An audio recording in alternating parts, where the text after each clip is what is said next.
વાત હવે રાજકોટની. રાજકોટ મનપાએ ડ્રાફ્ટ બજેટ રજૂ કર્યું છે. કમિશનરે 3595 કરોડનું ડ્રાફ્ટ બજેટ રજૂ કર્યું છે અને કરવેરા સાથેનું આ વર્ષ 2026-27નું બજેટ રજૂ કરાયું છે. ત્યારે ગયા વર્ષની સરખામણીએ 477.42 કરોડનો બજેટમાં વધારો કરાયો હતો. પાણીનો વેરો 4800 કરવાનું સૂચન.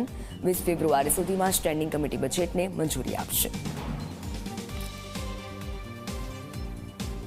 કમિશનરશ્રી દ્વારા સ્ટેન્ડિંગ કમિટીમાં રાજકોટ મહાનગરપાલિકાનું અંદાજપત્ર વર્ષ 2026-27નું બજેટ અમને સુપ્રત કરવામાં આવ્યું છે.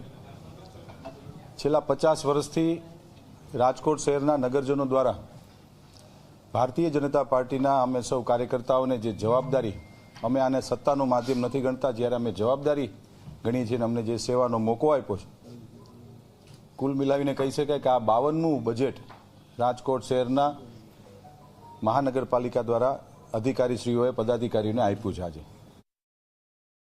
આપને અનુકૂળ પડે એવું સરસ બજેટ સ્ટેન્ડિંગ કમિટી આવનારા 7 દિવસમાં ગહન ચર્ચા વિચારણાના અંતે આવતા વીકની અંદર રાજકોટ શહેરનું વર્ષ 2026-27નું અંદાજપત્ર અમે લોકો રજૂ કરશું.